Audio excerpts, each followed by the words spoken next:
Bonjour à toutes et à tous. Donc pour commencer, je voudrais remercier toutes les personnes qui ont commenté mon premier tutoriel sur YouTube. Donc ça m'a fait très très plaisir et je suis désolée de revenir 2 ans plus tard. J'étais énormément occupée et je n'avais pas tout mon temps pour faire des tutoriels. Donc en fait dans ce tutoriel, je vais vous expliquer comment faire une révolution d'une pièce, une poche ainsi que des congés si j'en ai encore le temps. Faut pas que la vidéo fasse non plus 30 minutes. Donc une révolution, c'est-à-dire un cylindre. Donc on prend, comme je vous ai expliqué dans la première vidéo, un plan, on clique sur esquisse. Une fois qu'on est dans l'esquisse, alors là il y a 2 possibilités de faire un cylindre. Donc je vais vous en expliquer une, puis ensuite on va faire une deuxième partie où on va expliquer la seconde. Donc la première serait de prendre l'outil habituel, de se dire ok, alors je vais faire mon cylindre par rapport à l'axe H.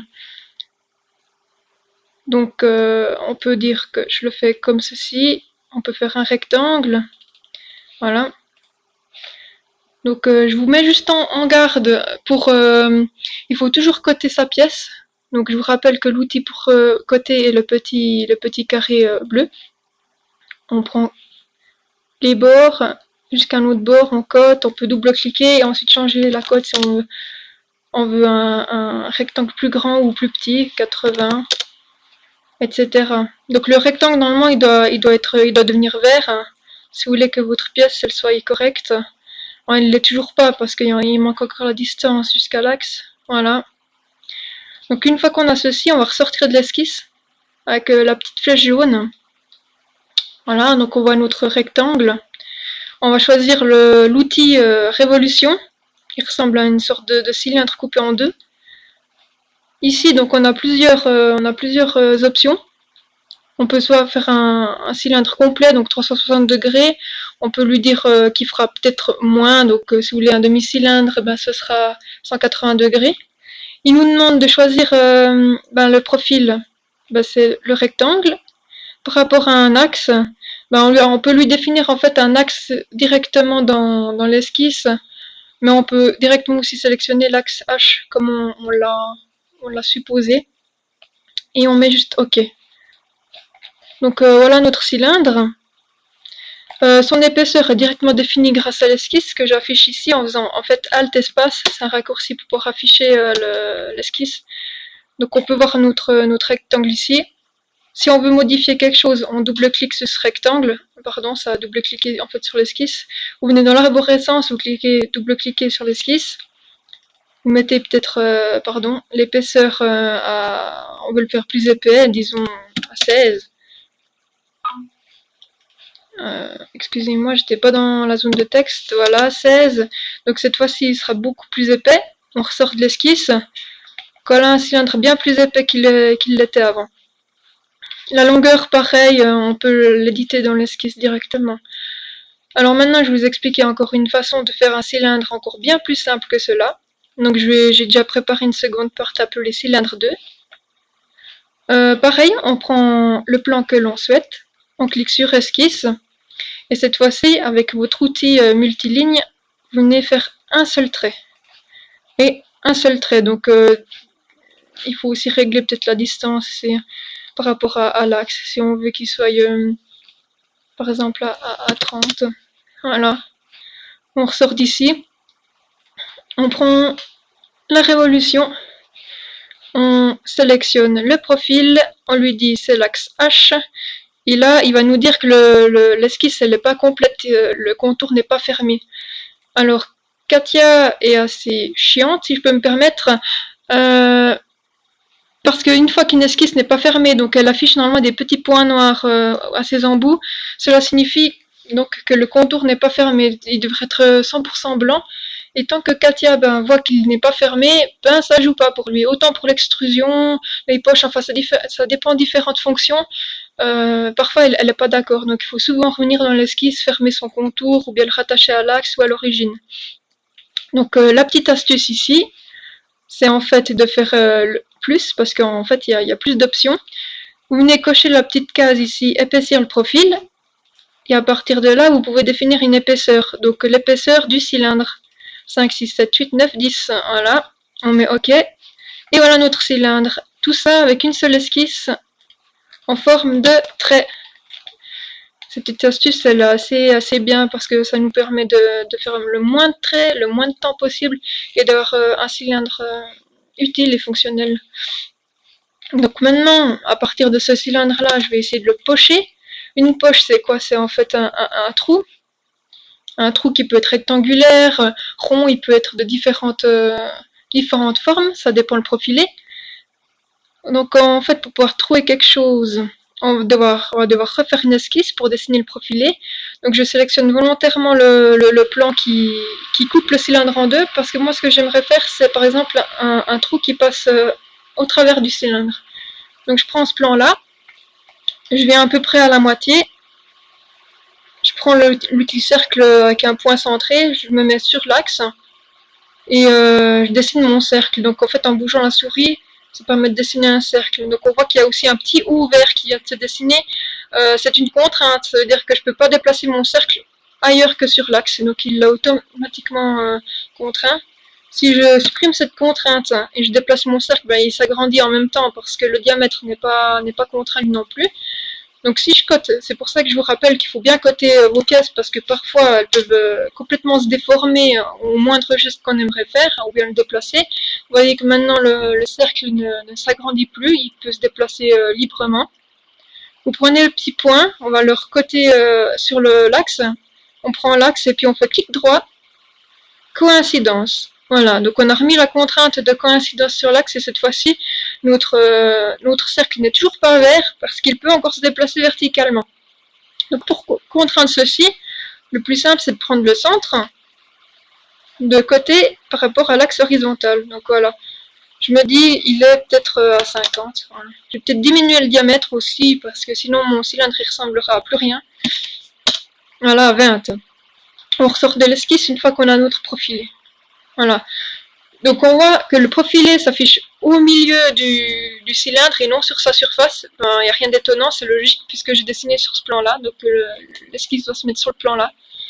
Maintenant j'aimerais pouvoir en fait pocher quand même la surface. Hein. Donc logiquement on se dit il faut se mettre sur la surface pour pouvoir faire un trou dans la surface. Mais non, on peut faire un trou depuis le centre, donc depuis le plan. Donc vous sélectionnez l'outil poche. C'est une sorte de cube qui est en fait complètement coupé. Enfin, il y a une espèce de poche en fait. On peut définir la profondeur, mais moi ce que je fais avant déjà de faire toute autre chose, c'est de sélectionner mon esquisse. Voilà. C'est très très visuel quand même, donc on voit vraiment ce qu'il va faire. Il y a une flèche orange sur laquelle on peut cliquer. Ça permet d'inverser le sens sans devoir venir ici inverser la direction. C'est pareil. C'est un petit peu plus graphique. On prend le curseur, on clique et hop. Donc une fois qu'on a ceci, on peut lui dire soit une longueur, donc on peut agrandir. Vous voyez que les opérations se modifient directement à l'écran. Donc il y a directement l'aperçu. Plus ou moins un aperçu parce qu'il montre ce qu'il va faire, mais on ne sait pas si ça va marcher ou pas. Vous pouvez cliquer sur aperçu pour voir le résultat. Alors, normalement, voilà, on voit qu'ici à l'intérieur, il a commencé à pocher, mais ça c'est pas un trou qui traverse le cylindre. On peut bien sûr lui dire 120. Il faut peut-être cliquer, voilà, il faut des fois cliquer sur l'écran pour qu'il mette à jour la sélection. Ça ne va pas lui déranger que la poche soit plus grande que l'objet, hein, si jamais. C'est juste que si vous avez un deuxième objet plus loin, ben, il sera aussi poché, puis c'est un peu embêtant. Donc, une fois que vous avez fait votre poche et puis qu'ensuite vous avez plein de fonctions différentes, vous voyez que votre pièce suivante elle sera amochée et puis vous vous demanderez pourquoi. Mais pourquoi ma pièce est amochée? Et vous comprendrez surtout pas pourquoi c'est la première poche, vous n'y penserez même pas en fait. Donc pour pallier à ce problème-là, vous mettez ici jusqu'au suivant. En fait, jusqu'au suivant permet de s'arrêter à la prochaine surface. Donc très utile, ça ne va pas plus loin. Vous pouvez faire une deuxième pièce ou un tube ailleurs, il ne sera pas poché. Voilà. Autre chose aussi, c'est que moi j'aimerais faire un trou complètement traversant, puis éviter de faire une deuxième esquisse pour pouvoir faire mon deuxième trou. J'aimerais vraiment qu'il puisse avoir un axe, comme si je voulais passer en fait une pièce à l'intérieur, pas qu'il soit décalé non plus. Donc on fait de nouveau la petite option plus. On voit qu'en fait on peut aller dans les deux directions. Alors pareil, je mets jusqu'au suivant. Et cette fois-ci, on voit que deux cercles orange s'affichent de chaque côté du cylindre. On clique OK, et voilà, j'ai un cylindre qui est poché des deux côtés, et puis on le constate si on essaye de se mettre droit sur la pièce, qu'il est traversant et donc, comment dire, concentrique. Voilà. Donc on peut faire n'importe quel profilé, j'aurais pu faire un profilé carré, on peut faire vraiment n'importe quoi avec cet outil. On pourrait aussi trancher notre cylindre, mais c'est pas très, comment dire, c'est pas très propre comme façon de faire. Vaut mieux reprendre l'esquisse de départ, améliorer donc la profondeur du cylindre et le retoucher plutôt que de faire ce que je vais quand même vous montrer comme petite astuce, parce qu'elle peut servir dans certains cas si vous êtes embêté dans Katia. Vous venez sur le plan en face du cylindre, et je suis rentrée dans une esquisse, donc vous commencez à avoir l'habitude maintenant. Je prends l'outil rectangle, je viens ici, je fais un rectangle vraiment pacoté, blanc, à l'arrache, comme on dit. Je ressors de l'esquisse, et cette fois-ci je fais pareil. Donc je fais une poche jusqu'au suivant, plus, et puis jusqu'au suivant, les deux côtés, et voilà, j'ai coupé mon cylindre.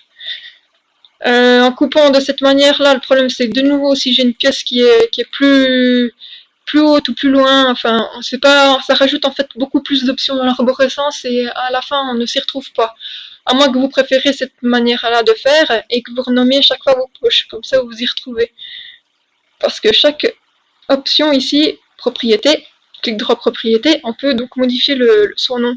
Je peux dire poche traversant cylindre, ou mieux comme nom poche coupant cylindre. Voilà. Comme ça, je sais que dans l'arborescence, c'est cette poche-là, et que je peux à tout moment faire Alt espace pour la masquer.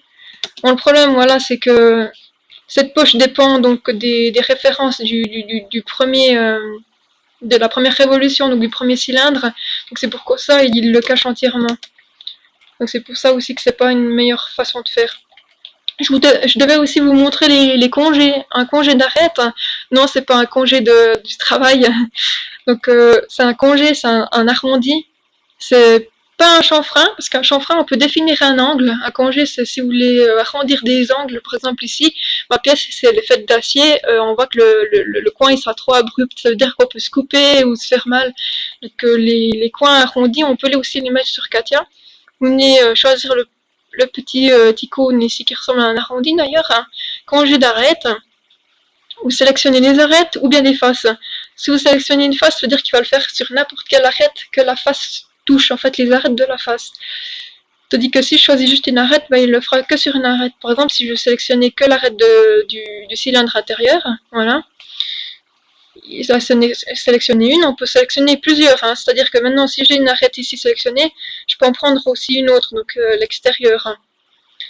Je vous mets en garde avec cette option, c'est que souvent, selon ce que vous voulez faire, elle plante. C'est-à-dire que si le rayon d'arête il est trop grand et que la pièce elle est trop petite, il y aura des défauts dans la matière, du coup Katia ne voudra pas le faire.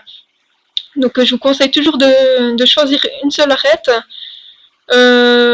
d'ensuite de faire aperçu, de voir ce que ça donne à l'écran, et puis ensuite de sélectionner d'autres arêtes. Parce que sinon vous ne saurez pas du tout quelle arête foire votre pièce, alors que vous avez sélectionné des arêtes qui sont correctes. Donc pour recommencer, et si vous voulez supprimer toutes les arêtes, on vient ici, on fait enlever la sélection. Donc ça clic droit enlever la sélection, ça nous permet de recommencer à zéro.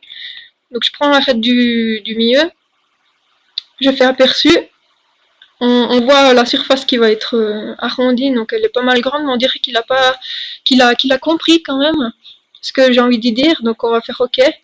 Donc voilà, on voit la surface, on voit même plus d'arête, en fait, la surface elle est lisse, on voit même un peu de lumière ici. Donc finalement c'est pas mal. Ça rend un côté dynamique dans Katia, c'est pas nécessaire à la construction, sauf si le congé est très grand, mais si vous avez des congés de 1, ça peut directement se noter dans les mises en plan pour la construction. Pas obligatoirement devoir faire chaque congé sur chaque arête, c'est vraiment du fignolage, donc c'est pour pouvoir être plus précis, faire une pièce beaucoup plus belle, peut-être des rendus. Donc voilà où je vais m'arrêter.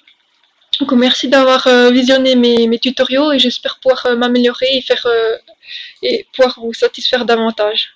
Merci beaucoup, au revoir.